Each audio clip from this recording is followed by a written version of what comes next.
মানে মসজিদ এটা বুঝতেইছে না, এমন ব্যাপক হারে শুরু হয়ে গেছে। তারপর আমি চিন্তা করলাম যে না, এরকম আর থাকা যাবে না, যেহেতু এর আগে যে পরিস্থিতি ছিল, কোনো কথা বললেই কথা বলা যাবে না, মসজিদও বলা যাবে না, হক কথা বলা যাবে না, বললে যে সমস্যা।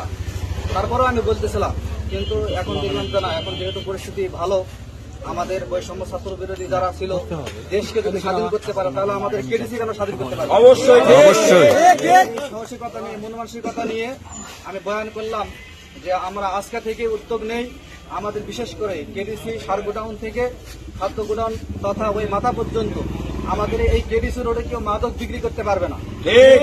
এবং আমি এলাকার যারা যুব সমাজ আছে তাদেরকে উদ্বুদ্ধ করলাম এবং বললাম নামাজের পরে আমরা বের হয়ে পড়ি এবং আজকে থেকে আমরা নিষিদ্ধ ঘোষণা করে দিই, এই এলাকায় যাতে মাদক বিক্রি করতে না পারে। এটা আমরা আজকে থেকে এখন থেকে শুরু করব। আমাদের সামনে যখনই কেউ আসবে, হয়তো একদিনে নির্মূল হবে না, অনেকে আসবে, আনাচে কানাচে বেচার চেষ্টা করবে, কারণ যারা জানে না তারা কিন্তু নিতে আসবে। আমরা যে যেখানে পারবো, একা দেখলেও আমরা তাদেরকে রুখে দাঁড়াবো এবং একাই না পারলে মোবাইল নাম্বার দেওয়া আছে, আমাদের সকলকে মোবাইল করে ডাকবেন। আমরা যে যেখানেই থাকি না কেন, আমাদের কাজ ব্যস্ততা ফেলে দিয়ে হলে আমরা এখানে আসে সেটাকে প্রতিহত করবো।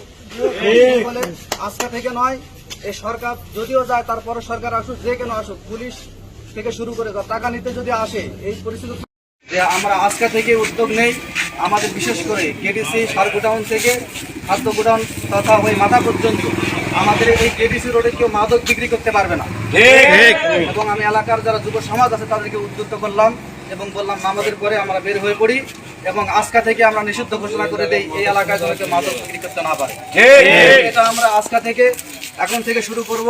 আমাদের সামনে যখনই কেউ আসবে, হয়তো একদিনে নির্মূল হবে না, অনেকে আসবে, আনাচে কানাচে বেচার চেষ্টা করবে, কারণ যারা জানে না তারা কিন্তু নিতে আসবে।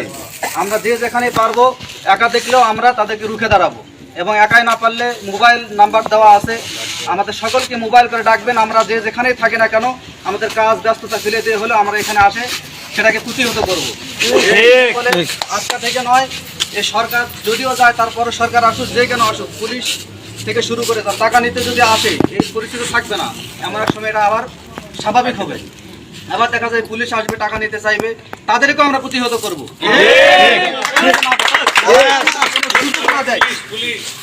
এমনকি আমরা দেখছি, এইভাবে দেখছি পরিবর্তন হয়, কিন্তু আমরা চাই এই এলাকায় যেন আর কোনো মাদক বিক্রি না হয়। এটা আমরা মাদক মুক্ত এলাকা চাই। আল্লাহ পাক আমাদের সকলকে তৌফিক দান করে, আমিন। এবং আমরা তো চাই যে এটা রেলিটা নিয়ে গেট পর্যন্ত ঘুরে আসা যায়। চলেন চলেন চলেন আসেন আসেন, সামনে আসেন, সামনে আনেন, সামনে আনেন।